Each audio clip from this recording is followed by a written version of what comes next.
Hi friends, అందరికీ కూడా నమస్కారం. నేను లక్ష్మీకాంత. మనం పిల్లల ఎమోషన్ సిరీస్లో భాగంగా మనం పిల్లల భావోద్వేగాల్ని మనం ఒక్కొక్క సిరీస్ చేస్తూ ఉన్నాము. గ్రౌండ్ చిన్నప్పటి నుంచి వాళ్ళు చాలా హ్యాపీగా హెల్తీగా ఉండాలని మనం చేస్తూ ఉన్నాం ఈ సిరీస్ అన్నీ కూడా. ఇప్పుడు పిల్లలు ఏడుస్తున్నప్పుడు ఏం చెప్పకూడదు పేరెంట్స్. చాలామంది ఏదంటే అది అనేస్తూ ఉంటాం, కానీ వాళ్ళ మైండ్ చాలా డిస్టర్బ్ అయిపోతుంది అన్న విషయం మనం గమనించమన్నమాట. నా చిన్నప్పుడు అంతే, అమ్మ బాగా అరిచేది, నాకు చాలా ఇబ్బందిగా గురయ్యేదాన్ని అనమాట. నాకు ఇవన్నీ వింటున్నప్పుడు చాలా ఇదిగా అనిపిస్తుంది అనమాట.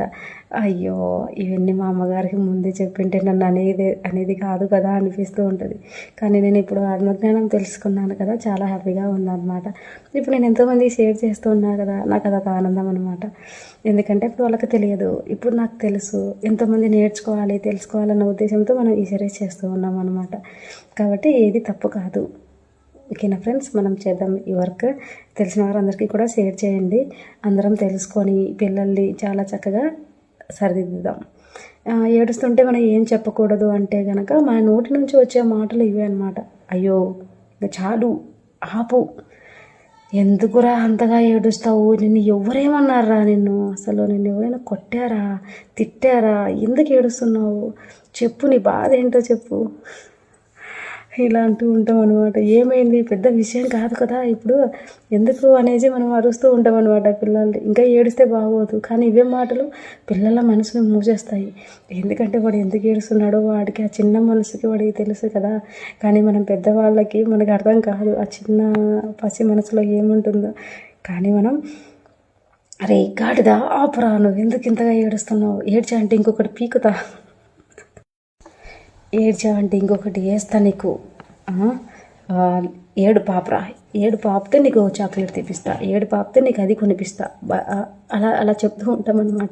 ఆ ఎమోషన్స్ని ఇంకా మనం సర్ప్రైజ్ చేస్తూ ఉంటాం.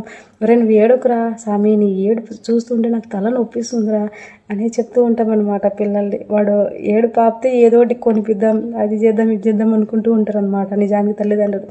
కానీ ఇక్కడ మనం ఏం చేయాలి అంటే కనుక, చూద్దాం. పిల్లలు ఏడుస్తుంటే వాళ్ళ మెదడు సర్వైవల్ మోడ్లో ఉంటుందన్నమాట. పాపం ఎలా ఉంటుందంటే వాళ్ళకి అర్థం కాదు, మనకి చెప్పుకోలేరు. అలాగని అప్పుడు మనం సలహా కాదు ఇవ్వాల్సింది, ఒక లెక్చర్ కాదు ఇవ్వాల్సింది, కరెక్షన్ కాదు. అంటే ఇలా చెయ్యి, అలా చేయకూడదు అని చెప్పొద్దు అనమాట. భద్రత మాత్రమే ఇవ్వాలి వాళ్ళకి. సేఫ్ ఫీలింగ్ ఇస్తే చాలన్నమాట వాళ్ళు. ఇవి చెప్పచ్చు. ఇవి కూడా మనం ఎలా అంటే కనుక, అబ్బాయిలు ఏడవరు, ఇది ఏడుపు కాదు, ఇంత చిన్న విషయానిగా చూడు ఇంకో పిల్లని, ఇవి పిల్లలకు నీ భావం తప్పు అని నేర్పిస్తాయన్నమాట. అలా ఎప్పుడు మనం కంపారిజన్ చేస్తూ ఆ పిల్లల్ని చూసి నేను తెలుసుకోరా, వాళ్ళు చూడు ఎంత బాగా చదువుతారో, వాళ్ళు చూడరా ఎప్పుడు ఏడవరు, ఇలా చెప్తూ ఉంటాం అనమాట. అవి చాలా రాంగ్ ఫ్రెండ్స్, ఇది మనం అర్థం చేసుకోవాలి. ఎప్పుడు కూడా ఏడుపు అనేది సహజం అనమాట. అది లోపల నుంచి బయటికి రానివ్వండి, దాన్ని అణచివేయద్దండి. నీ చాక్లెట్ తీపిస్తా, అది తీపిస్తా అనేసి ఇట్లాంటివన్నీ చెప్పకండి. వాళ్ళు ఏడిస్తే ప్రశాంతంగా ఏడవనివ్వండి. తర్వాత వాళ్ళకి సేఫ్ ఫీలింగ్ మీరు రానివ్వగలిగితే చాలన్నమాట. వాళ్ళకి మీ మీద నమ్మకం కలుగుతుంది. అలాంటివన్నీ మనం చెప్పకూడదు. నువ్వు ఏడవకూడదు, అలాంటివన్నీ మనం చెప్పినప్పుడు అబ్బాయిలు ఏడవకూడదు. రే నువ్వు రాజురా, నువ్వు ఏడవకూడదురా, ఏడుస్తే చూడు ఎంత చండాలంగా ఉన్నావో, ఇంత చిన్న విషయానికి ఏడుస్తారా ఎవరైనా, చూడు ఇంకో పిల్లని చూడు, ఆ పిల్లని. ఇలా మనం చేస్తూ ఉంటాము తెలిసి తెలియక అనమాట. మనం ఎప్పుడు కూడా పిల్లల్ని మనం అర్థం చేసుకోవాలి. అర్థం చేసుకొని మనం పిల్లలతో ఫ్రెండ్లీగా ఉండాలి అన్నమాట. ఇక్కడ ఏమర్థమైంది, నీ భావం తప్పు అని అవే నేర్పిస్తాయి అన్నమాట. ఏడవడం తప్పు అన్న భావన వాళ్ళకు అర్థమవుతుంది. ఓహో నేను ఏడవకూడదు అన్న ఫీలింగ్ వాళ్ళు వెళ్ళిపోతారనమాట. ఇక్కడ ఏంటంటే ఫ్రెండ్స్, మనం ఏం తెలుసుకోవచ్చు అంటే, నీకు బాధగా ఉందని నాకు అర్థమైపోయింది, మనం ఇలా చెప్పచ్చు పిల్లలతో. చక్కగా పిల్లాడు ఇక్కడ కూర్చున్నాడు అనుకోండి, ఇలా హార్ట్ చేసుకొని, నీకు బాధగా ఉందని నాకు అర్థమైపోయింది, నేను నీతోనే ఉన్నాను, నీకు టైం కావాలంటే తీసుకో, నీకు మంచిగా టైం ఎంతసేపు కావాలంటే అప్పుడు తీసుకో. నీకు ఇవి ఏం చేస్తాయంటే ఆ పిల్లకి సేఫ్ అనే ఫీలింగ్ కలిగిస్తాయి అన్నమాట.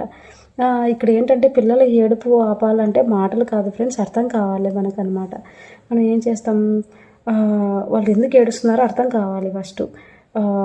కొట్టడం, మళ్ళీ తిట్టడం, వాళ్ళని వేస్ట్ వేలాన్ని తిట్టడం, ఎందుకు ఏడుస్తావు, నాకు చిరాకు వస్తూ ఉంది, కాసేపైనా అర్థం చేసుకోవా, బయటికి వెళ్ళు, ఇక్కడ కూర్చోవద్దు నా ఎదురుగా, లేకపోతే వాళ్ళకు నచ్చింది ఏదో వాళ్ళకు నచ్చినవి టీవీస్ చూపించడము, బాపితే అది పెడతానని రిమోట్ ఇవ్వడము, మొబైల్ ఫోన్ ఇవ్వడము, ఇలాంటివన్నీ చేస్తూ ఉంటారనమాట. చాలా కష్టం. ఇవన్నీ కూడా మనమే వాళ్ళని ఇచ్చేస్తామన్నమాట.